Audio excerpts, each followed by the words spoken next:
말씀을 시작하면서 이미지에 관련돼서 우리 잠깐 생각해보고 또 말씀을 시작하려고 합니다. 여러분 이미지를 제일 잘 활용하는 사람들, 제일 잘 활용하는 곳이 어딜까요? 정치인들 있는 것 같습니다. 어떤 분은 목사님도 이미지 활용하잖아요. 뭐 그럴 수도 있는데 저는 여러분들에게 광고가 제일 이미지를 잘 활용하는 곳이다라고 생각을 합니다. 너무나 익숙하고 당연하지만 TV라는 곳 또한 신문이라는 대중매체를 통하여서 우린 끊임없는 광고들을 접하며 살아가고 있어요. 최근에는 프로그램의 중간중간에도 이 TV 광고가 들어가고 있기도 합니다. 이 광고 이미지와 또 제품을 팔기 위해서 이 광고를 또한 준비하고 만들고 또한 방영하고 있는데 이제는 과거에 신문과 또한 TV와 옥상에 있는 광고판들을 통하는 것뿐만 아니라 이제는 우리 너무나 주위에서 가깝게 여러분 자주 보시는 유튜브나 아니면 인터넷 아니면 SNS를 통해서 수많은 광고들이 지금 나오고 있습니다. 그럼에도 불구하고 가장 영향력 있는 또 가장 비싼 광고가 어딜까요? TV 광고라고 합니다. 2023년 광고 그 단가 기준표를 봤더니요. 제일 싼 곳이 15초에 250만 원 정도 되고요. 제일 비싼 데는 2천만 원 정도 된다고 합니다. 그렇다면 시간을 1초당 계산 100만 원이 넘는 돈을 광고비를 위해서 또한 제품을 팔기 위해서 또는 이미지를 좋게 하기 위해서 이 광고를 사용한다고 해요. 여러분, 이 비싼 광고료를 내면서 굳이 이미지를 만들어야 될까? 요즘은 기업 이미지들, 과거부터 그래 기업 이미지를 위해서 환경이나 에너지 절전이나 아니 사람에 관한 이미지를 제고하는 광고들도 많이 넣고 있어요. 이렇게 좋은 이미지를 만들기 위해서 천문학적인 돈을 써가고 있습니다. 그럼 여러분들의 이미지는 어떨까요? 교회의 이미지는 어떨까요? 라는 질문으로 또 넘어가 보도록 할게요. 믿지 않는 사람들에게 교회의 이미지라고 생각하면 십자가가 달리거나 종탑이 있는 교회의 건물을 교회의 이미지라고 합니다. 그런데 교회를 우리 성경에서는 여러분 잘 아시는 신약에서는 교회를 에클레시아라는 헬라어를 사용을 해요. 이 에클레시아라는 뜻은 뭐냐면 주는 그리스도시요 살아계신 하나님의 아들입니다라는 내용이거든요. 즉 예수를 믿는 사람들의 공동체, 예수를 믿는 사람들의 모임을 교회라고 합니다. 그래서 예수 믿는 사람, 예수님이 절대 우리에게 교회를 건물이라고 하지 않았어요. 그렇다면 건물은 무엇이냐? 우리가 선택하는 하나의 경우의 수라는 거예요. 이 말을 왜 하냐면 요즘 최근에는 한 교회를 빌려서 예배 드리는 교회들이 있습니다. 그러니까 예를 들어서 오전, 낮에는 저희가 예배를 드리고 오후나 저녁에는 다른 교회가 와서 저희 교회를 활용해서 예배를 드리는 교회들이 요즘 점점 생겨요. 제가 이민교회에 있었을 때도 한국 교회, 좀 작은 교회들은 대부분 외국 교회를 빌려서 예배를 드리기도 했습니다. 즉 건물이 교회의 중심이 아니라는 거예요. 예수님은 건물과 장소를 위해서 당신의 피와 또한 십자가에서 고통을 희생하지 않으셨어요. 무엇을 위해서 피를 흘리셨냐면 바로 사람을 위해서 흘리셨다는 거예요. 즉 결론은 뭐냐면은 사람이 교회라는 거예요. 여러분과 제가 교회라는 겁니다. 그래서 저와 여러분은 어떤 교회가 되어야 하냐면 건강한 교회가 되어야 돼요. 누가 보더라도 저 교회는 건강하고 좋고 가보고 싶고 정말로 마음에 드는 교회라는 생각을 가진 교회가 되어야 합니다. 우리 옆에 있는 교회 살펴볼 필요 없어요. 저 옆에 있는 큰 대형 교회 살펴볼 필요 없어요. 바로 나를 살펴보면은 내가 어떤 교회인지 우리는 답을 찾아갈 수 있다는 거예요. 자, 그러면은 여러분들이 교회 이미지예요.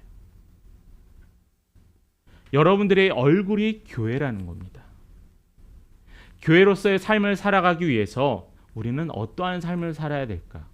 오늘 성경에서는 스데반을 통해서 우리에게 그 답을 가르쳐주고 있는데 첫 번째로 뭐냐면 교회되는 삶, 교회가 여러분으로서 어떠한 이미지를 만들어갈 때 가장 중심이 뭐냐면 하나님 중심의 삶을 살아가야 한다는 거예요.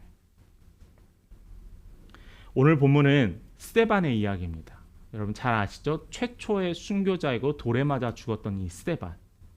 지난주에 말씀에 나왔지만은 교회 재정과 구제를 하기 위해서 돈을 관리하기 위해서 특별히 7명의 헬라 지역의 사람들을 선출했는데 그 가운데 한 명이 누구였냐면 바로 이 스데반이었어요. 이 스데반은 천사의 얼굴을 지닌 사람이라고 15절 말씀에 나와 있어요. 스데반을 뭐라고 했냐면 천사의 얼굴을 지니고 있대요. 그 사람 얼굴이 얼마나 천사 같았으면 천사의 얼굴이라고 이야기했을까요? 여러분들 거울 보면서 여러분들은 지나간 시간들을 혹시 한번 되돌아보실 때 있나요? 여러분들의 얼굴에서 여러분들의 시간을 살펴볼 수 있고 여러분 감정도 살펴볼 수 있고 여러분들의 삶도 살펴볼 수 있습니다. 왜냐하면 그만큼 얼굴에 우리의 모든 것들이 드러나기 때문이에요. 자, 그렇다면은 천사의 얼굴과 같은 모습을 취했다는 이 스데반은 천사와 같은 모습을 취하며 살았다라는 거죠. 자, 그에 대해서 한번 살펴보자면 그는 성품과 인격이 얼굴에 드러났어요. 8절 말씀을 한번 봅니다.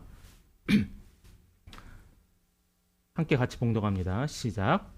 스데반이 은혜와 권능이 충만하여 큰 기사와 표적을 민간에 행하니. 저는 스데반에 관해서 여러분들과 함께 나누면서 이 짧은 한 절의 말씀에서 세 개로 나눠서 살펴보려고 해요. 첫 번째로 뭐냐면은 은혜와 권능이 충만하다라는 거예요. 천사의 얼굴을 소유했던 이 스데반이 뭐가 충만했대요? 은혜와 권능이 충만했대요. 자, 5가지 한번 기억. 성령이 충만했고요. 지혜로움이 충만했고 하나님을 향한 믿음이 충만했습니다. 또한 여러분 본문에 나와 있죠. 은혜가 충만했고요. 권능이 뭐냐면은 예수의 이름으로 능력을 행하고 선포하는 걸 권능이라고 해요. 이 권능이 충만했다라고 이야기합니다. 자, 이 5개의 권능, 이 5개의 권능이 충만했더니 어떤 일이 일어나죠? 8절 중반에 보면은 큰 기사와 표적을 행했다라고 했어요. 자, 큰 기사와 표적을 행하기 위해서는 무엇이 필요하다는 거예요? 이러한 충만함이 필요하다는 거예요. 그런데 스데반을 한번 볼까요? 그 전까지는 오늘 이 말씀 전까지는 사도행전 교회에서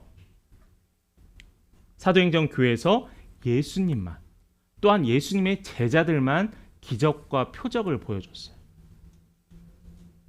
지금까지 한 번도 예수의 제자가 아니고 사도가 아닌 자들이 표적과 기적을 보여준 적이 없었습니다. 그런데 사도가 아닌 이 스데반이 사도들과 똑같은 일을 지금 하고 있어요. 모든 성도가 다 한 게 아니라 특별히 이 스데반이 하게 되었어요. 왜요? 능력과 성령이 충만했기 때문입니다. 자, 그 이후에 또 하나에 봅시다. 큰 기사와 표적을 누구한테 행했죠? 민간에 행했다라는 거예요. 당연히 스데반이 받았던 그 능력을 당연히 교회 안의 성도들을 돌볼 뿐만 아니라 이제는 이웃, 예수를 믿지 않고 예수를 알지 못하는 지역사회에 살고 있는 사람들을 향해서 능력을 베풀었다는 거예요. 병도 고치고요. 귀신도 내쫓았습니다. 동시에 말씀도 선포했어요. 그랬더니 무엇이 따라왔을까? 당연히 사람들의 존경이 따라오고요. 당연히 사람들의 애틋해하는 마음, 사랑하는 마음이 당연히 결과론적으로 나오게 됐습니다. 자, 여러분. 이런 일을 할 수 있었던 계기, 특별한 재능, 특별한 능력, 우리가 생각하는 특별한 신앙의 연한이 길어서 엄마로부터 아빠로부터 시작되었던 모태신앙이 아니에요. 기준은 딱 하나예요. 성령이 충만했다라는 거예요. 특별한 교육이나 훈련을 받지 않았어요. 성령이 충만했어요. 스데반의 신앙의 기한은 길지 않았습니다. 사도행전을 시작하면서 마가의 다락방 예루살렘 성전에 120명이 모여서 하나님께 성령이 임재해달라고 기도하는 그때에 성령께서 임재했어요. 120명이 성령을 경험했어요. 베드로가 3,000명을 향해서 설포할 때 그때 있었던 사람들이 회심하고 회개하기 시작했어요. 그때 있었던 사람이 이 스데반이었어요. 그렇다면은 그렇게 긴 시간이 아니었어요. 예수님을 만나서 삶이 변할 시간이 그렇게 길지 않았어요. 그런데 이 스데반이 지금과 말하면은 초신자, 교회 나오지 얼마 되지 않은 이 스데반이 능력을 행했다라는 거예요. 말씀을 선포했다라는 거.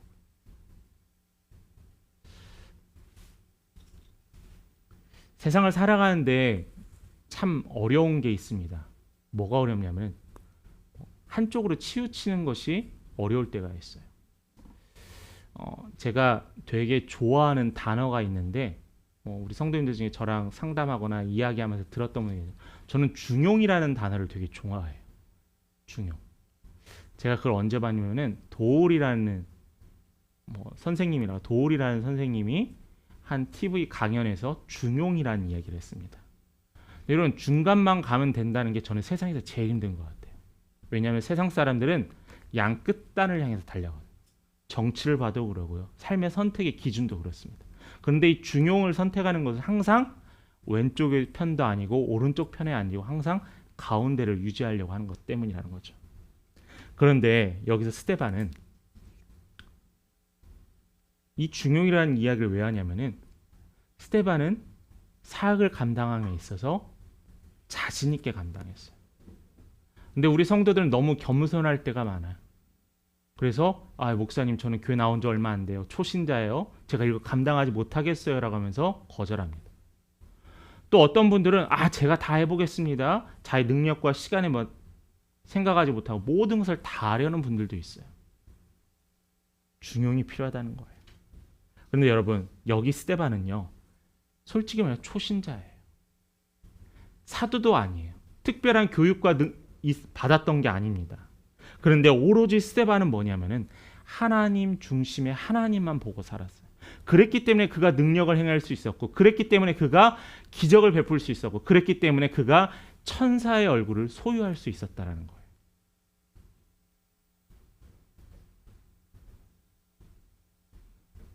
우리가 이러한 기적과 능력을 행할 수 있는 방법은 오롯이 하나님의 부르심에 순종하고 결단하고 면 언제나 가능하다라는 거예요.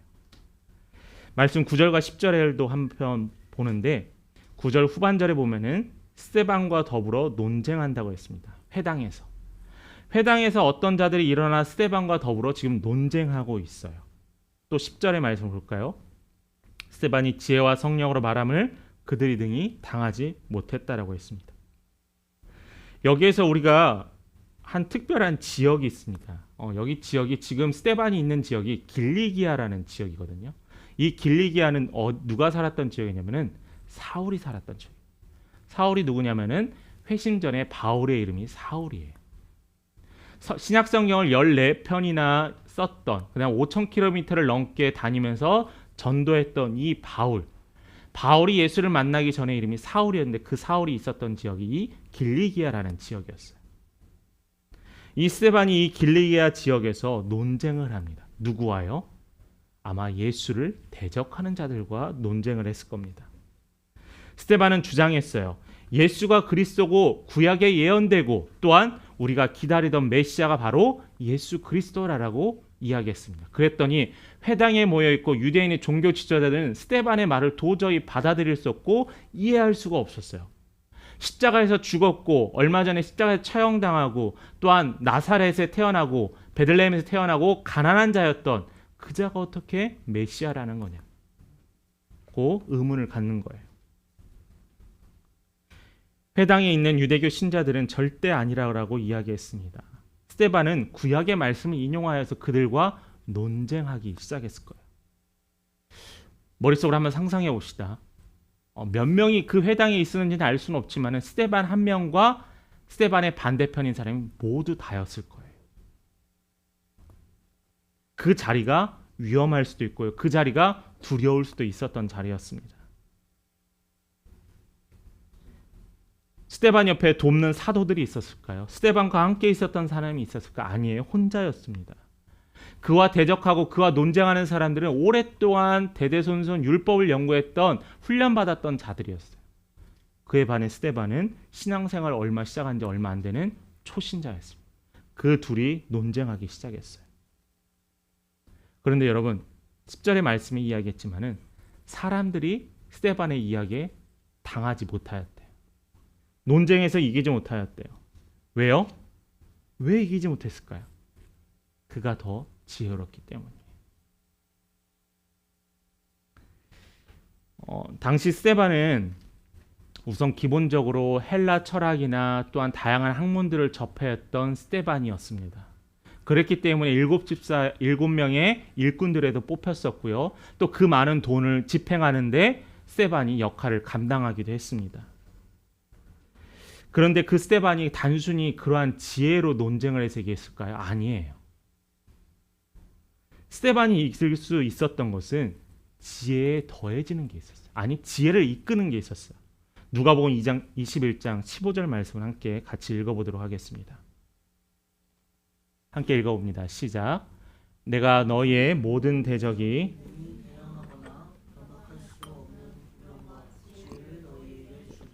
자, 예수님께서 누가복음에서요, 너희가 모든 대적, 논쟁하는 자들과 이길 수 있는 지혜를 주신다라고 했어요. 스데반이 이길 수 있었던 것은, 스데반이 많은 사람들과 싸워서 논쟁에서 이길 수 있었던 것은 예수님께서 지혜를 주셨기 때문에. 지혜를 누가 주셨어요? 예수님이 주셨어요. 단계를 보면은 먼저 말씀으로 깨달았습니다. 그리고 결단하게 되고요. 성령 충만한 단계에 이르게 됐습니다. 또한 성령 충만한 사람은 당연히 지혜로워지게 됐어요. 스데반이 그랬고요. 우리가 그랬고 살고 있어요. 공부하는 학생들, 또는 여러분 삶에 있는 다양한 문제들과 해결해야 될 과제를 경험하고 있는 우리 성도님들, 하나님께 지혜를 구하세요. 마치 아무것도 모르면서 발버둥 치고 허웅대는 우리의 삶이 아니라 명쾌한 해답과 인도하시는 하나님을 신뢰할 때 우리는 그 답을 찾아갈 수 있다는 거예요. 시험을 앞둔 학생들은 어떻게 기도할까? 하나님, 저 이번 시험 100점 맞게 해주세요. 잘 보게 해주세요. 기도하잖아요. 그런데 먼저 돼야 되는 기도는 하나님, 제가 이 시험을 잘 감당할 수 있도록 지혜를 달라고 기도하는 거예요. 부부 사이에 해결해야 될 문제가 있으니까 여러분, 하나님께 먼저 지혜를 구하세요. 여러분, 기도를 어떻게 해야 될지 모르시겠나요? 하나님, 기도를 어떻게 해야 되는지 지혜를 주시옵소서라고 기도하세요. 하나님의 지혜는 이 세상의 어떠한 지혜도 이겨요. 오늘 본문에서 증거하잖아요. 회당에 모여있던 수십 년간 율법을 연구했던 그 사람들을, 또 수많은 사람들을 스데반이 이겼잖아요. 왜요? 하나님이 지혜를 허락하셨기 때문이에요. 그렇게 놀라운 지혜를 가지고 지식을 얻었던 스데반이었지만은 스데반에게도 하나의 함정이 드리우게 됩니다. 거짓 증인들이 존재한다라는 거예요. 거짓 증인. 11절 말씀에 한번 봅니다. 사람들을 매수하여 말하게 하되 이 사람이 모세와 하나님을 모독하는 말을 하는 것을 우리가 들었노라 하게 하고.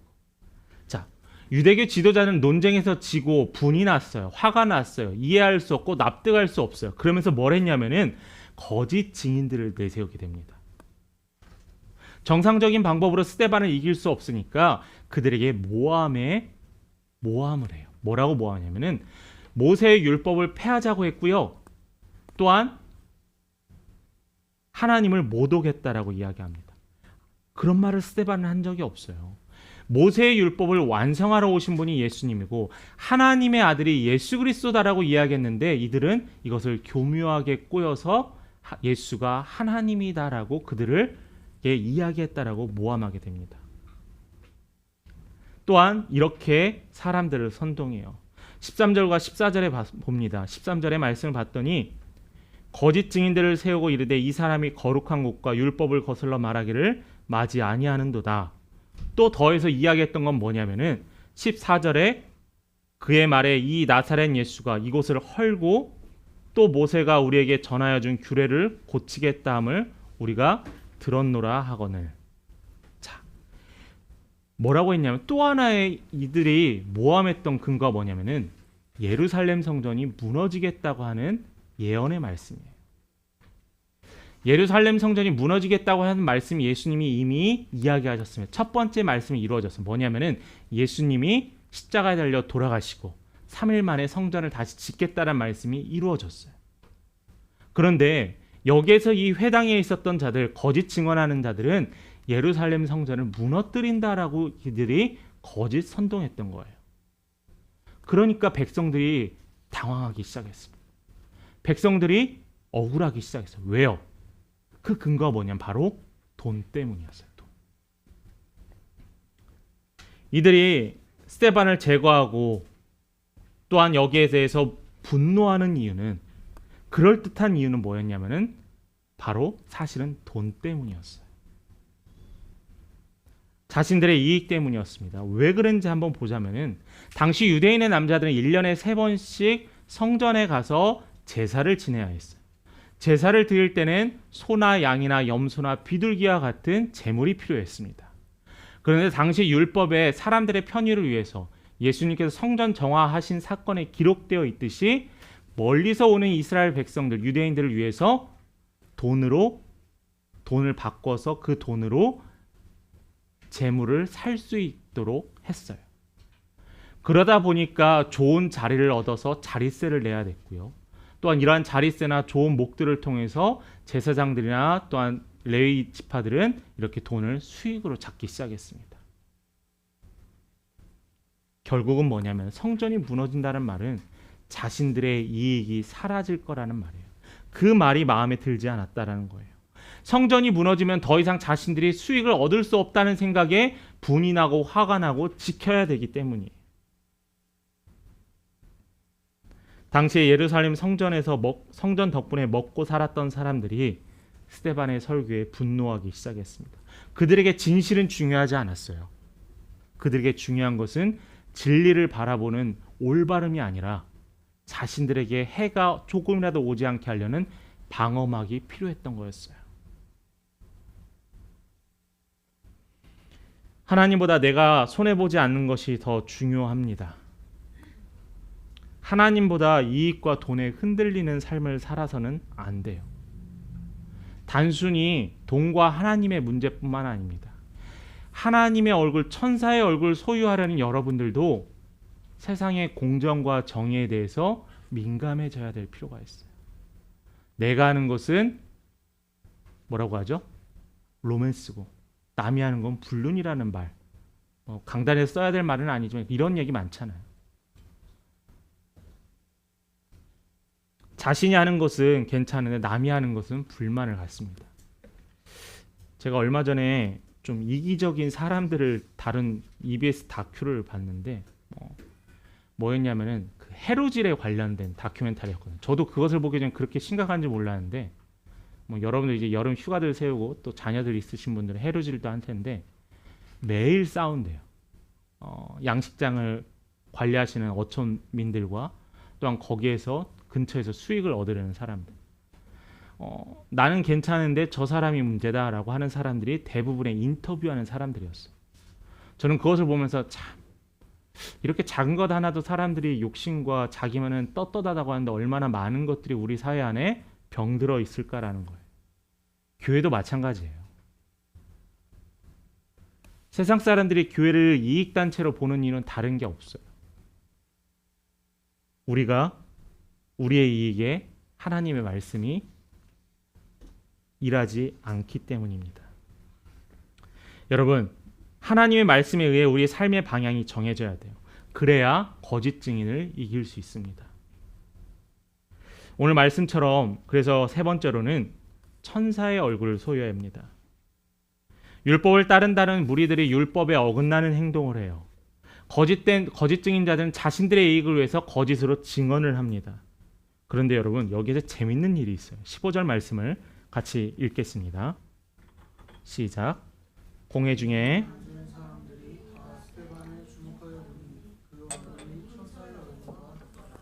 자, 공회에 앉았던 사람들이 어떤 사람들이에요? 스데반에게 모함을 씌우고 또한 스데반에게 거짓 증언하는 사람들이 모여 있는데 그들이 스데반의 얼굴을 봤더니 뭐래요? 천사의 얼굴 같다는 거예요. 방금 전까지 논쟁하고 방금 전까지 그를 대적하고 그를 어떻게 되는지 올가매고 죽이려 했던 자들이 스데반의 얼굴을 보면 천사의 얼굴과 같다라는 겁니다.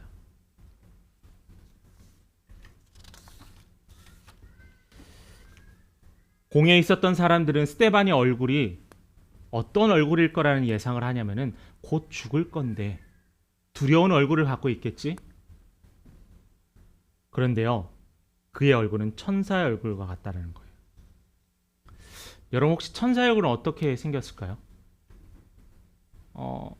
예배 드리신 여러분들의 얼굴 천사의 얼굴이라고 저는 생각합니다.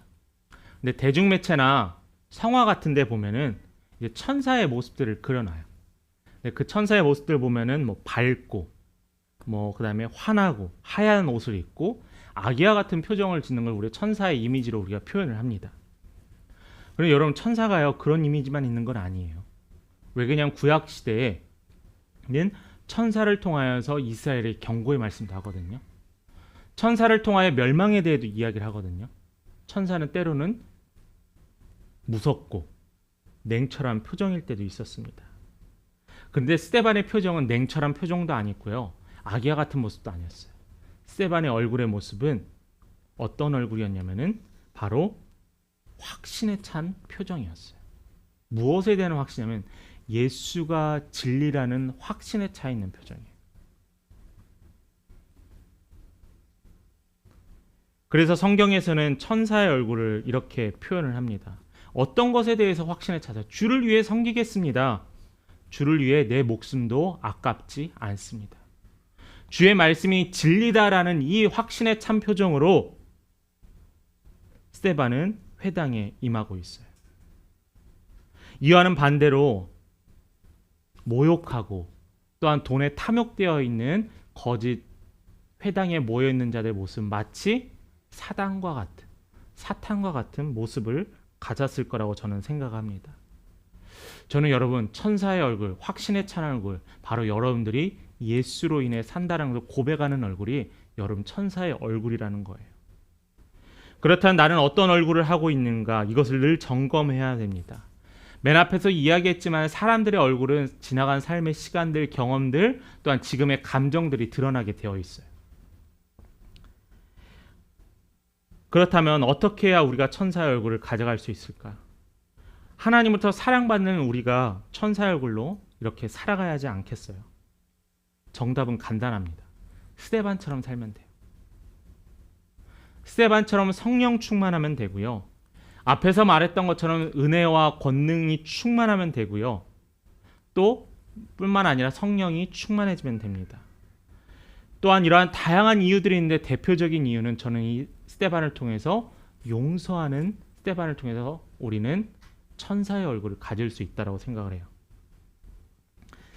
스데반과 예수님의 공통점이 있습니다. 천사의 얼굴을 가졌다는 말씀의 증거가 있는데 스데반이 오늘 이 사건 이후에 설교를 하고 나서 그 다음에 돌에 맞아 죽게 됩니다. 최초의 순교자였어요. 근데 이 스데반이 죽으면서 어떤 얘기를 했냐면은 주여 이 죄를 그들에게 돌리지 마옵소서라고 했던 거예요. 내가 저들이 나를 향해 돌을 던지지만은 나는 저들을 용서하고 그들을 이해합니다. 다만 예수님께서 하나님께서 그들을 벌하지 마옵소서라고 한 거예요. 예수님 십자가에서 어떻게 하셨어요? 저들의 죄를 불쌍히 여겨 달라고 하나님께 기도했어요. 용서했던 스데반, 용서했던 예수님, 그 얼굴, 그 마음이 바로 천사의 얼굴이었다는 겁니다. 용서할 수 있는 모든 힘의 근원이 바로 성령 충만함이었다는 거예요. 저는 오늘 말씀을 여러분들이 듣고 결단하면서 한 번이라도 더 양보할 수 있는 여러분 되었으면 좋겠어요. 난 내 건 죽어도 뺏기지 않을 거야 라고 하지 마시고요. 한 번은 살짝 눈 감아도 주시기 바랍니다. 남들한테는 나한테는 냉철할 수 있어도 남들한테는 조금 더 서로 배려하거나 이해할 수 있는 넉넉한 마음을 소유했으면 좋겠어요. 여러분들의 그 모습과 그 삶이 여러분들의 얼굴을 천사의 얼굴로 또한 여러분들을 통하여서 우리 교회 하나님의 몸된 교회 이미지가 아름답게 만들어진다는 겁니다. 말씀을 마칩니다. 그리스도인은 자기의 얼굴에 책임질 줄 알아야 돼요.